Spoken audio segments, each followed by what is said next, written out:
All right, everybody, welcome back to the Live Your Dreams podcast, where we bring you the minds behind the inspirational, successful stories in media, entertainment, and beyond. And today we have the incredible honor of having on a true visionary who changed the way that we experience entertainment. As a co-founder of E Entertainment Television and the founder of LJN Media, he's built a career breaking barriers and redefining the industry. And now he's taking us off script, literally. His new book, Off Script, is a front row seat to his journey from the streets of Coney Island, Brooklyn, to building a global media empire that spans Hollywood, Russia, China, the entire world. Now, whether you're an entrepreneur, a media professional, or someone who loves a great success story, Off Script is packed with the insights, behind the scenes moments, and lessons from one of the industry's true great pioneers. Right now, Offscript is available on Amazon and has been receiving phenomenal reviews. So make sure to go get your paperbacks and also get your Kindles ready. But for now, let's hear the story behind the journey and join me in welcoming the inspirational Larry Namer to the Live Your Dreams podcast. Larry, thank you so much for coming on. Hi, guys.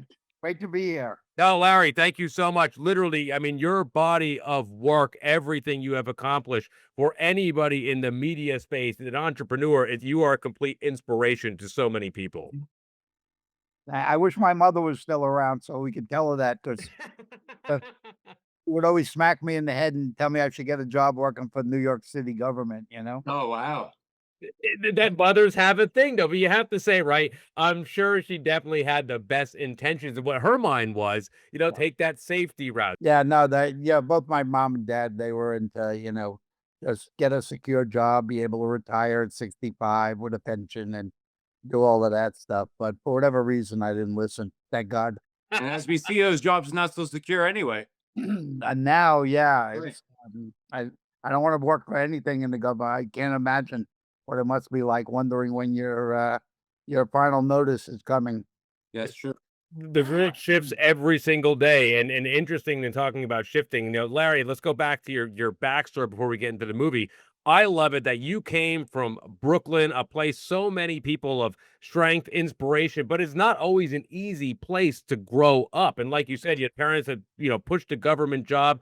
I love to hear a bit about, before we get into the book, what kind of motivated you to, because you had such an amazing career path. What motivated you to say, you know what, I am not going to go down that direction and be inspired and kind of pave my own destiny? Well, the parents, were immigrants. My dad, hardworking. My dad worked for Pepsi Cola, delivering soda all over Brooklyn, and my mom worked for the Department of Social Services. And I was the first kid to go to college, in the family, and I ended up with an economics degree. And then when I graduated, realized that there really weren't any jobs for people with economics degrees. So I knew someone who was in the Electrical Workers Union, local IBEW, and I said I need to just get a temporary job till I figure out what I do with this degree. And they said, "Oh, we just organized this thing. It's called cable TV. We're not really sure what it is, but go. Here's the name of the shop steward there. Go see him. Tell him that the union sent you, and they'll give you some temporary job." Which they did. They gave me a job in Manhattan as an assistant underground splicer. Huh. And I would go into the sewers every day and put the wires together. And then, they paid me $90 a week, which I thought was good. Yeah, yeah. Sure. And, so I did that, but I very quickly got the attention of like the higher ups, because they were like, "Hey, kid, you're using the equipment after 1 week and usually takes people a year. How did you do it?" And I go, "Well, I read the instruction booklet." I mean, I love it. wasn't exactly rocket science, but so I kind of worked my way from an assistant splicer to a splicer, worked my way all the way up. And then what happened was Time Incorporated, before Time Warner, Time Incorporated bought the company from Chuck Dolan. And they had made this decision that over a 10-year period, they were going to move from being a publishing company Hmm. to becoming a full-fledged media company. So I was an early part of what was called the video group. And we got to start things like HBO and Nice. all of that kind of Yeah. stuff in the early days of satellites. And um, but they eventually got me to move out of the union and into management. And I think I was 25, not even 26 yet, where they made me the director of operations Wow. in Manhattan. So everything other than programming and finance reported to me. I was like 25 years old and I had like 305 people who report to me. Oh, wow. Which was kind of crazy. And so I kind of grew up in that environment. And then what happened was the big cities all around the country began to realize that cable was something that they wanted in their cities, Mhm. but they wanted it. They didn't want it to go on telephone poles, Hmm. which was like most cable systems were built on poles. They wanted the wires to go underground. Well, the only person around that knew how to build underground cable systems was me. Wow. Here. And so I got recruited to go out to California to build Valley Cable, which was Los Angeles, which was the first 61 channel two-way interactive cable system ever built. Back then 61 channels was unthinkable. Sure. Yeah. And so I had just turned 31 and so I got this job out there as the vice president general manager. So I was like the guy, and they handed me two pieces of paper. One was, here's the franchise from the city of LA. Here's what you got to build. And here's a $400 million credit line from Toronto Dominion. There's the money to build it. Yeah. And I'm like, oh, this is crazy. But, you're a New York kid and you're out in LA and everybody's going to parties and premieres and, all this stuff. So I would call the studios and go, hey, put me on the list to go to all that stuff. And they were going like, nah, you're like the phone company. We're not letting you do it. So finally I just met someone who was in marketing. And I said, listen, it seems like your marketing is a little bit backwards. I said, the most important thing you have to market a movie is the movie trailer. Mm. Yet the only time I ever see a movie trailer is when I'm already in the movies. Mm. Like, wouldn't you want me to see that when I'm at home to make me want to go to the movies? It's great. They were like, yeah, but it's too expensive. I said, tell you what, you give me the movie trailers for free and I'll put them on television for free, but you got to put me on those party lists. That's Um, great. Yeah, they were like, sure, if you would do that. So, we hired a kid like for $3 an hour to edit them together. And but we started doing surveys. What's your favorite channel? And this is the early days of cable. They go, oh, we love CNN, we love ESPN, we love that trailer channel. And I'm going, wait a second, I get the best 2 minutes of $50 million movie for free, and people love it. And then the company I worked for is sold out. They were Canadian company, and they said, "All right, Larry, you'll come back to Toronto with us." And I went, "Whoa!" I said, "I didn't go from New York to LA to go to Toronto. Yeah, exactly. I'm done with cold. LA." Done. So me and a friend of mine, Alan Marupka, we just started playing with ideas, and he's going, well, uh, if cable TV really is an electronic newspaper, ESPN is the sports and CNN is the headline. What seems to be missing is the entertainment pages. So we said we're going to create the entertainment pages of the newspaper because when we thought about MTV, we said they get a movie, they get a music video for free. They stand a host in front of a green screen and goes and and Madonna has a new video. I said we'll get these movie trailers for free, and we'll stand a host in front of a green screen and go and Schwarzenegger has a new movie. Yeah. And so we wrote a business plan. Um, I, we thought we were brilliant. We said, what a great plan. People loved it. They go, this is really good, but you're not Time Incorporated. You're not Fox. People don't start TV networks. It's never been done before. And, it's only big media companies start TV networks. And then the going rate to start a TV network was somewhere between 60 and $100 million. Yeah. Um, even though people were telling us they like what we were talking about, at 3.5 years, we weren't able to raise 10 cents. Because people say, you're not Rupert Murdoch, you're not that Turner, you can't do it. Sure. Um, till finally we met a guy on Wall Street who had just taken over the investment banking side of his business. It was a bond company that now got into investment banking, and somebody introduced us, and we went to the guy's office, and young guy, and he had movie posters on his wall, and we thought that was kind of odd. And he goes, "Oh, I really love this. I used to be the entertainment reporter for my college newspaper." Yeah. Like, yeah, yeah, yeah. After 3.5, you get beat up after 3.5 years. You're somewhere. And he goes, "I really love this. I want to do it." I said, "That's great. Could you give us more like the 100 million so we could do all the things we dream about?" He goes, "Well," he goes, "I can't do that because I'm only allowed to sign for 2.5." Hmm. And I was like, "Well, what am I going to do with 2.5 million? I'm only 60." Yeah. And, you needed satellites and all this, we're pre-internet. And, finally I just said, "You know what? We ain't ever going to raise the 60 or 100. Fine, we'll take the 2.5." So we literally took 2.5 million. And I had a friend who was teaching radio, television, film at University of Texas in Austin. And I called him up. I said, "Hey, you have kids that need intern jobs for the summer?" And he said, "Yeah, we got a lot. We had trouble placing this year." And I said, "Great, send them all." Yeah. So, so literally, he sent 31 kids from Texas. And people, now he is a monster. It's 142 countries, and values up around 7 something billion and stuff like that. But he really started with 11 employees Hmm. and 31 interns. Wow. My friend wanted to kill me because all the kids never went back to school. That's it. They started out in the summer, they were interns. Once it went on the air, everybody went, "Oh my God, that's what you wanted to do. We would have given you that money years ago." By the end of the summer, the interns were vice presidents. Um, Hey, yeah. So, half of them never went back, and they stayed with it. And then once we had a little bit of money, we started playing with, things like we created Talk Soup. And Yeah. Yeah.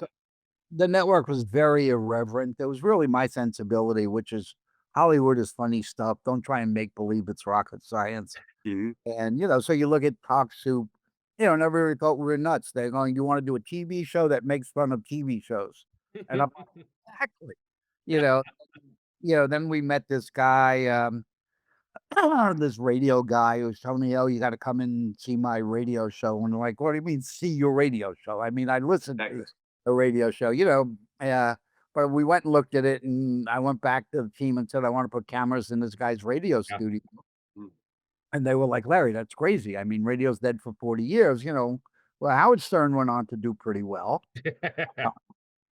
And, so we did Howard, and then we just got into, with a little bit of money, we did Wild on E and E Hollywood True Story, and, all the way up to Ryan Seacrest, and now, more recently, the Kardashians and stuff like that. So, yeah. So, that's really the whole backstory to E. I mean, a lot of bumps in between, but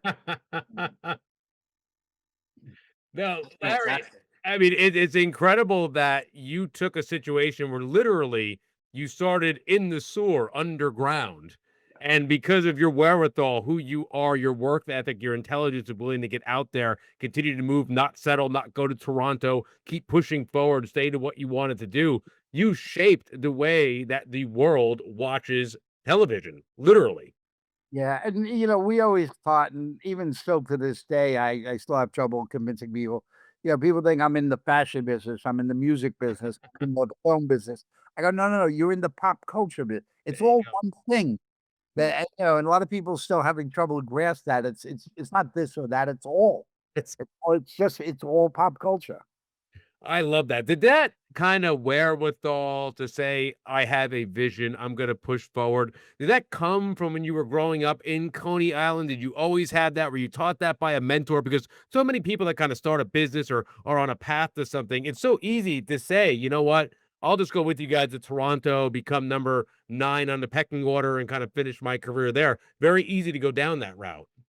Yeah, no, there really was no master plan. Um, we just kept taking advantage of opportunity after opportunity. We were smart enough to do that. And again, I think that irreverent attitude Mm. of just being different. I mean, when people would watch it, um, they would look at it and say, "Wow, that E thing is so different. It's so different than anything we've ever seen." And part of the reason was, well, that saying that necessity is the mother of invention. Without a lot of money, we couldn't buy real TV equipment. Mm, It was too expensive. Again, you're getting into the 60 range. So sure. we found some company that was getting rid of the video equipment they were using to train their salespeople, and we bought that. So everything will look weird, and people going, "Oh, it seems like we're watching stuff that we're not supposed to. It's like we're a fly on the wall." That's And right. yeah, and one of the things that the funniest stories, and people just look at me and they crack up laughing. We applied for credentials to go to the Academy Awards, Sure. and we got rejected. Oh, wow. They said, "Oh, you guys are like at the phone company or the gas company. You're a utility. We're not giving you press credentials."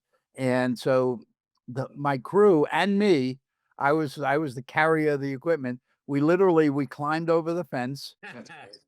and we snuck onto the red carpet, and we were interviewing people on the red carpet. We got caught. Uh, Half hour later, they threw us out. But you know, the attitude was so different that where everybody was doing, you had Entertainment Tonight going, "So, Mr. Cruz, tell us about your next movie." We were like, "Whoa, Tom, where'd you get those cool shoes?" That's fantastic. Yes. Yeah. Like, who's making those suits? That's Yeah. like cool. And when people watched it, they were going, "Oh my God, we felt like we were someplace we weren't supposed to be." And we're like, "Yeah, Yeah. okay." That was true. So we did a lot of that kind of stuff, and it just broke us out because we were so different than anything people ever saw on TV. And then when you start with the Hollywood True Story, Yeah. and Huge. and then eventually we did we brought fashion in, and we did Fashion Police Mhm. with Joan Rivers and stuff, because for us it all blended together. No, absolutely. 100%. Did you ever it's hard to see like the forest through the trees, right? When you were doing this, did you realize that you were creating this kind of history making style of television creation? Or you just kind of say, you know what, like again, we're jumping the fence, we're doing this no matter what? Or did somewhere in your mind you said, you know what, maybe we're actually innovating something kind of completely different here and we're gonna take a different direction all over the world? Um, there really wasn't a grand plan. I mean, we were opportunistic. Yeah. We Yeah. saw opportunities there.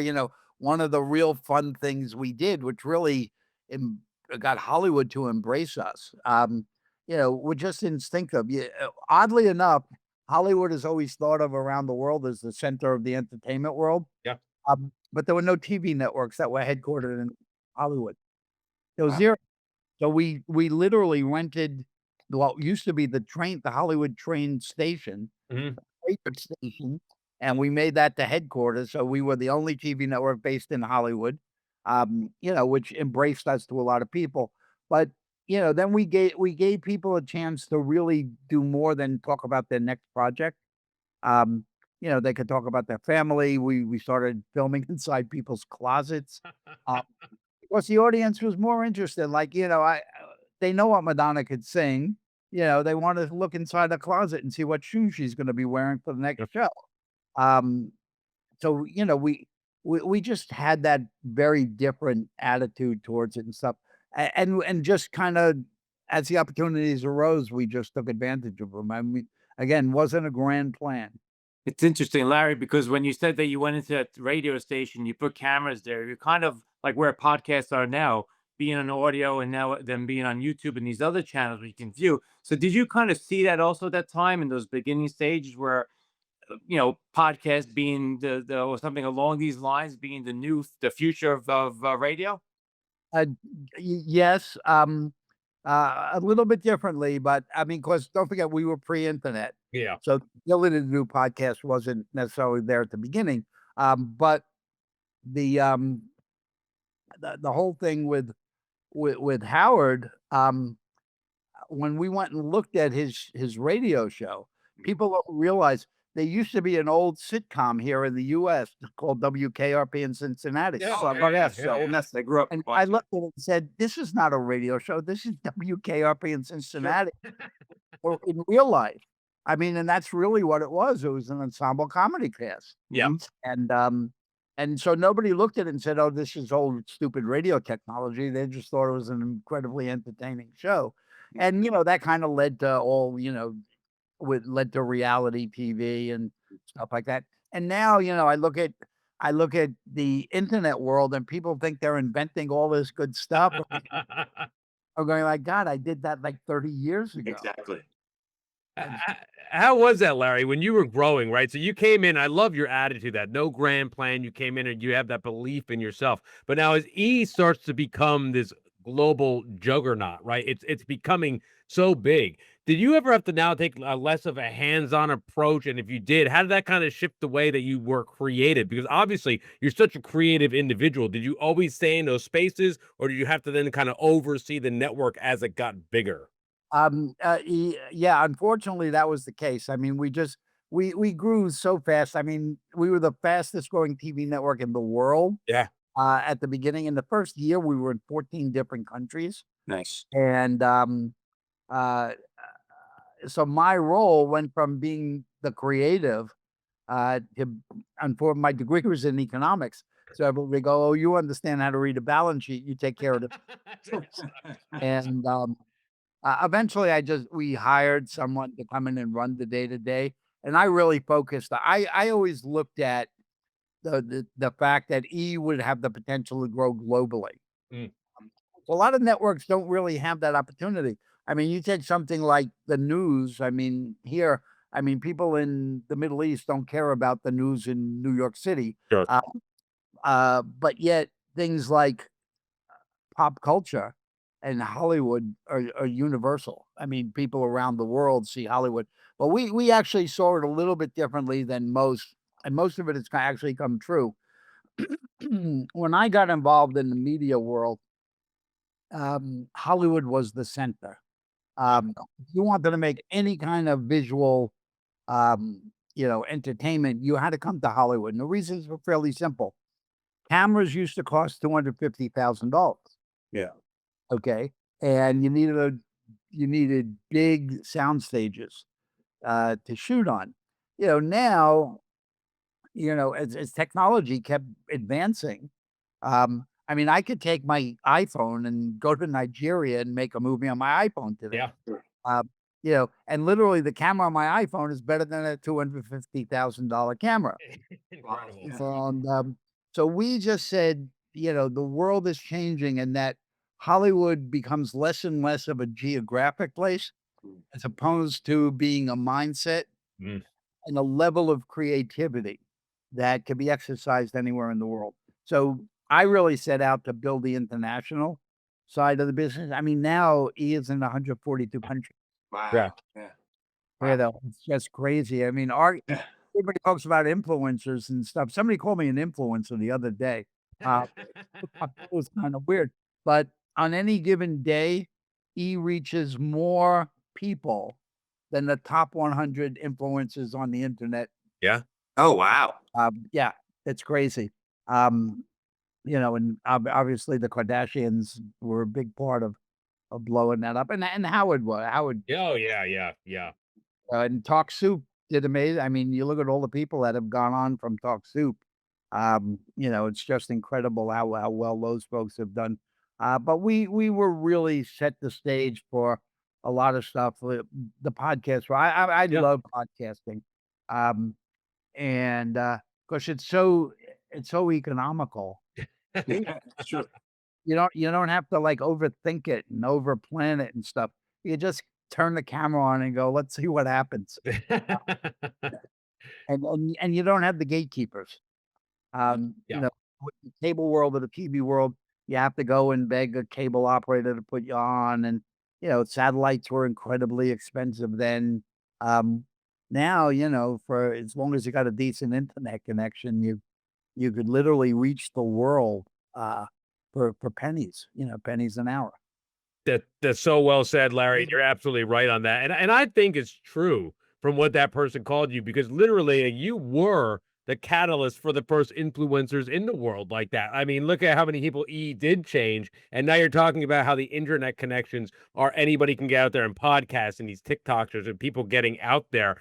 That must make you feel, and like you said, it must be interesting to hear that. But because of your pioneering, look at all these Instagrams, TikTok. This really wouldn't exist, this style of television, style of creating, without you and what E did.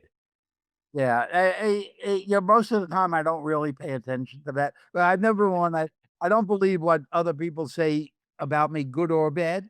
Um, it's like that's their opinion, who cares? Um, but every once in a while there is that wake up moment. I mean, I have a big company in China. We're actually the only Western company they allow to be a media company in China. And when I first started going there, my partner, who's a Chinese woman who lives in Beijing, she's introducing me to someone and she's talking about E and whatever, and I can see they have this blank look on their face, like, whatever. And then all of a sudden, and she's talking in Mandarin, and I didn't understand a word. But all of a sudden the guy just turns to her and goes, "Ah, talk soup, talk soup." Oh, it's great. I went, "Okay, I get it now." Yeah. Uh, so those are kind of like those wake up moments where you go, "Holy." No, no, no. I mean, those are revolutionary shows. I mean, I remember them coming out, watching these changed the way people watch TV, and now, especially with everything, it is an influencer culture. Everything is this type of now. The same style of shooting is now what people are used to on TikTok and Instagram. Now that's even getting even more extreme. Have you seen any of these new vertical series that are coming out there? And a lot of it's like that's really kind of changing the way people are looking. 1 minute series like that, all in vertical. I don't know if you've seen it, but how do you feel about those? Yeah, not only do we see them, but we're actually part of the invention. I love it. Good for you. That's fantastic. Yes. Yeah. One of the things in China, we were basically creative consultants to ByteDance, Oh, good. Good. Nice. Okay. Yeah. Yeah. which owns TikTok, and they started doing we started doing vertical stuff there, and you make a movie for $300,000. Um, get writers who understand story arcs the way soap operas are Mm. typically constructed, which are 2-minute story arcs. Yeah. You take a 90-minute movie, you divide it into 45 2 minutes.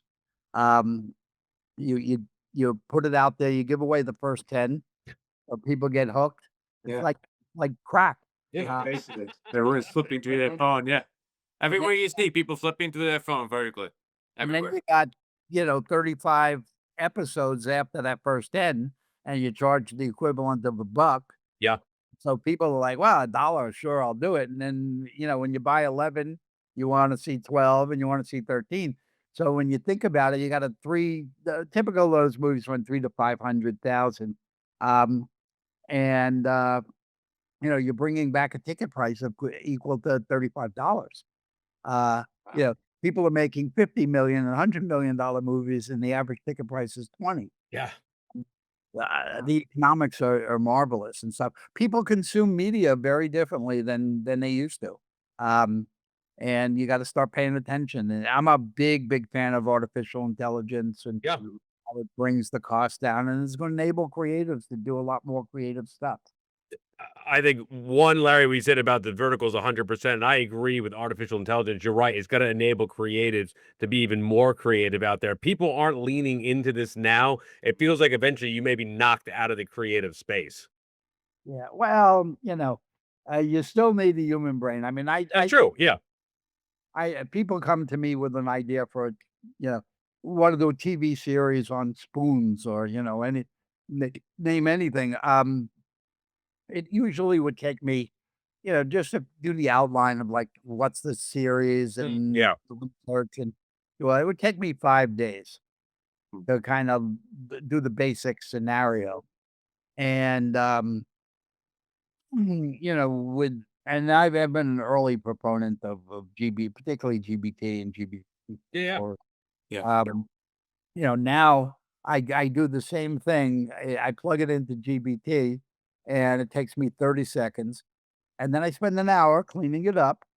So now in 1 hour, I'm getting done what used to take me 5 days. Yeah. So it's not is AI bad? It's like, how do we control it so that we don't hurt ourselves in the process? Mm. And, I'm going, okay, so I could do more of these and make more money, because now I could do, if it takes me an hour, it used to take me 5 days, I could do a shitload more. Yeah. I could spend more time with my little grandbaby. I could learn how to speak Spanish. I've, I've reclaimed the most important thing that we as human beings have, and that's our time. Because when you think about it, we all have this limited time on the Mhm. planet. Yeah. And, you got to be really thoughtful of how you utilize that time, to maximum benefit in every way, not just financially, just, in all kinds of things, your health and family and No, no, yeah. I do have a question, Larry. Actually, I'm a big movie theater goer versus watching TV at home. I love that big theater experience, big screen experience. Do you see anything with this vertical content and theaters maybe changing to vertical, or any sort of life coming back to the movie theaters? I think what you're gonna see, I think what COVID did was it showed people all around that, what used to be if you were a movie maker, you were up here, and if you did TV, you were here, and if you did internet, you were down at the bottom. Yes. It showed people that, particularly Netflix started, people go, wow, this stuff is amazing. Um, I think you'll see the era of multiplexes. Mm. Okay. I mean, there's no reason in the world you need 16 screens anymore in a theater. Yeah. You're gonna have 3 or 4 big ones, and they're gonna be magnificent because the numbers are, now movies, good movie can do billions of dollars. Yeah, yeah, yeah. So you'll see a lot of good movies, but then you'll see a lot of innovation really happening in the, in the internet delivered world, or, the broadband world, or whatever we wanna call it. Yeah, no, absolutely. You're 100% right about that. It's going to be shifting. And Larry, I love what you talked about earlier. You talked about you now kind of are controlling time as a person. It's almost impossible to do, right? But now you not only shape the way television works, you mentioned you have great grandkids that are out there, but all that in this time, you also found the time to write an incredible book off script in the middle of all this that you're doing. I love for our audience to hear more about what's going on here because it's an amazing book, and I love to get people to actually get a look at this because it's a real fascinating journey you're on. I'd love to hear your story about that. Well, people have been after me to write the book because E is just part of the story. I had the number one TV show in Russia for 10 years, 5 days a week. Um, I would do a big music festival in St. Petersburg to raise money for the children's hospital and the orphanage. Great. Um, my partner was a guy named Vladimir Putin. You may have heard of him lately. Yeah. Um, uh, when first time Putin came to the U.S., he came as my guest, and I had a party, and I introduced him to Henry Kissinger, and Yeah. people, like, when they hear the stories, they're, like, amazed and stuff.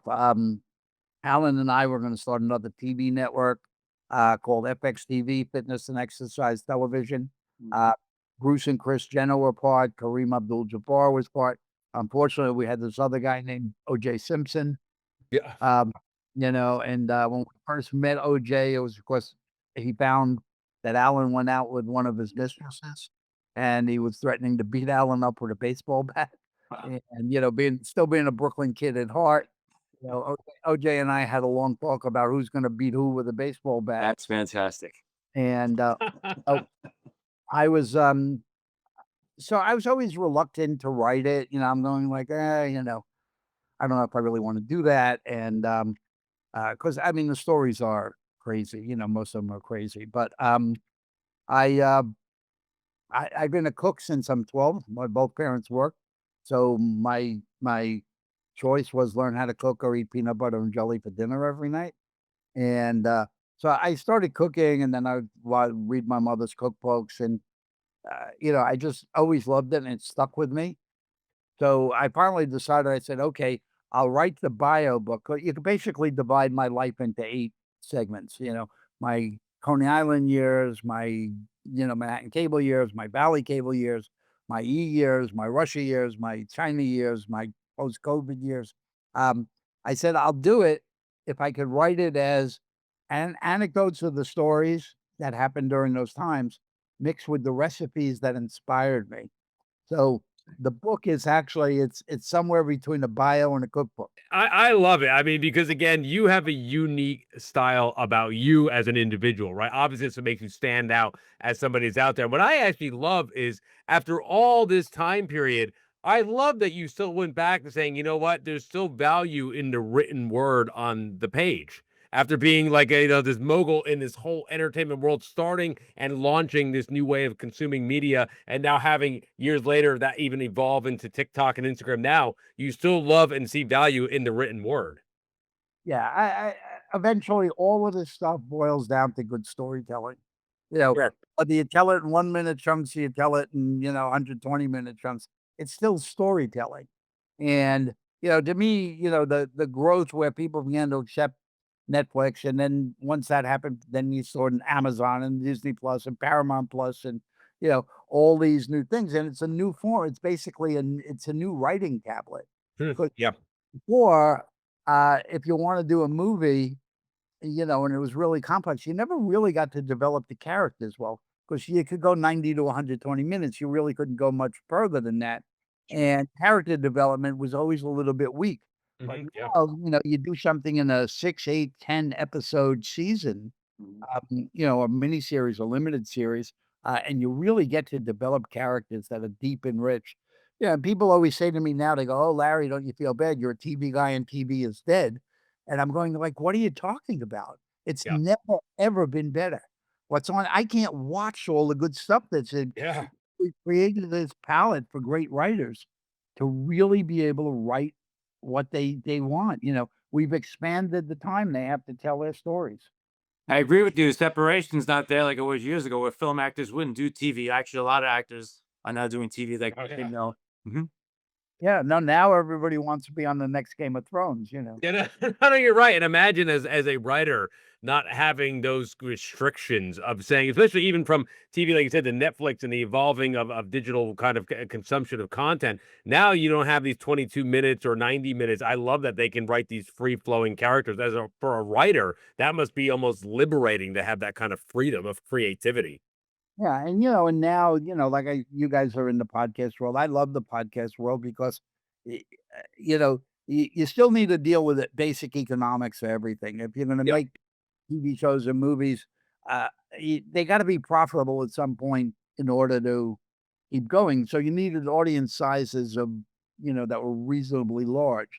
But now with podcasts, that barrier has come so far down that you could really take different voices, divergent voices, and look at niches, um, and cater to those niches in a very serious way that could never have been done before. I mean, I'm doing a podcast now I created. I'm a single guy in LA, so I need to be nice to all the girls I know. Great. So I created for, a bunch of friends, this thing called Stall Talk. Okay. It's always fascinated me. You go out to dinner with a bunch of couples, and then one woman says, "I gotta go to the restroom," That's great. and they all get up and go. Yeah. Well, I get Yeah, you. wait, So I'm forever. Yeah. going, "Where are they for the last 15 minutes? What are they doing in there?" Well, most of the time they're talking about us. Um, they'll come back along and say, "Oh, I met this young girl there. She had the latest in MAC Cosmetics, and she has this mascara, and look, she did my eyes." And I'm like, "You let someone you don't know touch your arm?" And In the bathroom, yeah. but it really is, it's almost a metaphor for this camaraderie I think there is among women of Yeah. all that we guys don't share. I mean, we'll talk to each other about sports and our teams, but we're not talking to each other about our feelings and yeah. Definitely not in the bathroom.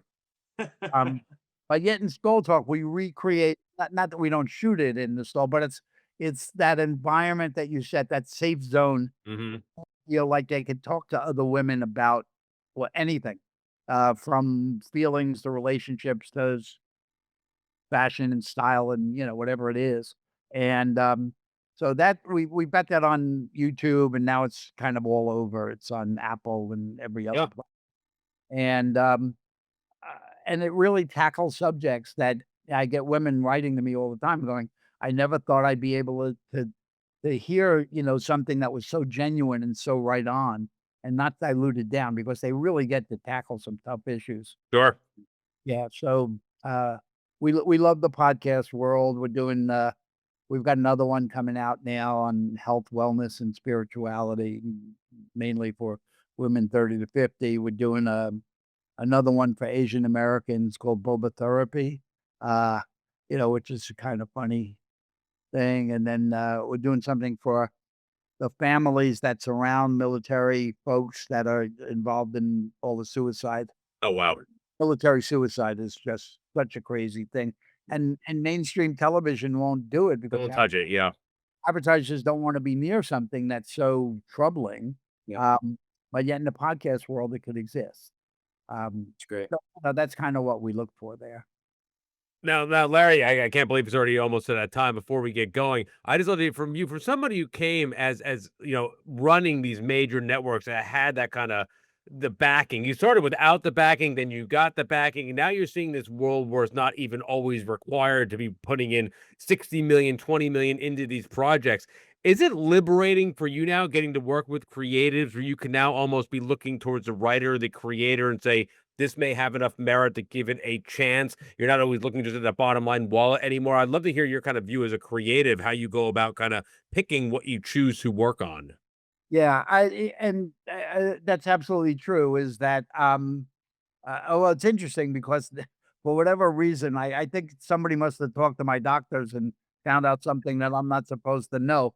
But I suck all these awards and stuff now, and lifetime achievement. I'm going, okay.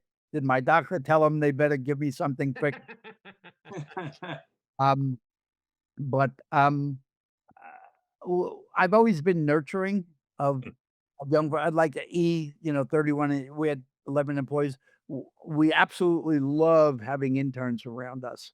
Not because they're cheap labor, which they are, but they're the audience, and they're what teaches us where the audiences are going. I mean, how did we start with vertical, and how do we start with things?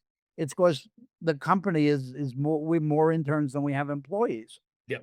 And for me, in China, I've got a company where every 31 people are permanent in that company. All of them started as interns. Right. And, but people say, Larry, we don't understand. How could you write stories that are on national TV in China in a language you don't speak, in a culture you didn't grow up with? And it's because I've got young folks around me, and we just bounce stuff off. And Great. so you got to be a little bit egoless, and go, okay, I'm not the master and they're the servants. And, they're more of the audience, and they have more of the feel for what the creative should be. And you got to learn to listen and pay attention and stuff, and know when to step in. At some point you got to, no, that's not right. I mean, I've got feelings on the podcast world. When you look at our stall talk, now there's some crazy number of people who do podcasts, and people think, okay, I'll get a $40 camera and I'll put it in my bedroom. I'll put Yeah. but if you look at the history of every new technology, when it first comes out, people are very forgiving about production value. 100%. Yeah. Yeah, sure. Over time, several things happen. Number one, people expect higher production value, but also all the people that jumped in thinking that this is the greatest thing going, begin to realize that they got to pay their rent and feed the kids and Yeah. do all that. And if the economic base is not there, they're not going to be able to sustain it for very long. So we just decided to start at the other end. We said, we know where it's going to be in 3 years. So let's start there. So when we shoot Stall Talk, I shoot it in a studio. I've had a lighting designer do the lighting. I've had an audio guy do the audio, shooting at 4 cameras in 4K, live switch. Yep. And stuff. When you look at it, people look at it, they go, Larry, this looks like television. I'm going, duh. Right. Yeah. Yeah. And, and it's funny because I talk to folks at the networks about stuff, and they're going, Larry, why are you doing that? Women under 30 don't watch television. And I'm going, did you ever think they don't watch it because you don't put anything on that they might want to watch? There you go. That's a very good And look point. at me going like, what are you talking about? I go, if you don't put anything on that they might want to watch, Yeah. I'm not going to watch. You don't have to be a genius to figure that out. But I see something like Stall Talk eventually being the replacement for The View. Nice. There you go. No, I love the ambition where it's going, and exactly right. And I like the way you're already, because like you said, you're shooting it with the future in mind, that is going to be set up to be a replacement, maybe one day for The View. Yeah, I was absolutely. kind I was kind of curious. Did you shoot any of the earlier episodes on location with that? No, no, we shot it all studio. Great. We do remotes. I mean, we're remote people in on Zoom feeds and whatever. Quite honestly, a lot of what really makes that show work is, I have women of 4 different generations. I have a boomer down to Gen Z and then 2 in between. Yeah. And it's when I get people in the studio, it becomes much more real. When you have the distance of doing it over a Zoom feed. So, I mean, we will do Zoom on occasion, but most of the time we say, "Hey, tell us when you'll be in LA." And we Yeah, yeah. Exactly. Now, Larry, I have to say this has been an enlightening conversation. What you have accomplished, again, obviously, that the body work. I can't say anything to say what you have done, but you are just an inspirational person to talk to. I can't believe I got to say it like 3 times here. You have been fantastic. What you're willing to give to your audience out there, sharing your story. Again, I have to thank you so much for coming on our show, because I know, especially for me, I know Chris feels the same way, but you've been an influence to my career, and thank you for everything you've done, and thank you for sharing your knowledge with our show today. Happy to be here. Thanks, guys. No, thank you, Larry. And again, for everybody, this is the Live Your Dreams podcast. We are going to have links to Offscript on Amazon in every description below. Again, you can always listen to us on iHeartRadio, Spotify, and Apple Podcasts, along with the video on YouTube, Boston TV, and as most recently, the Red Coral Universe we had joined, which is a fantastic platform that supports the artists out there. So get on, support the independent filmmakers, support the podcasts that are out there. And again, have people like Larry on to share your knowledge. Larry, thank you so much. We will see all of you next week. I'm Joe Gawalis. Where's Victor? Thank you, Larry, for coming on. Larry Namer, you are a legend in our industry, a legend in the world. And Offscript, you guys can get it in the descriptions below. Thank you, Larry, for spending the time on, and we'll see all of you next week.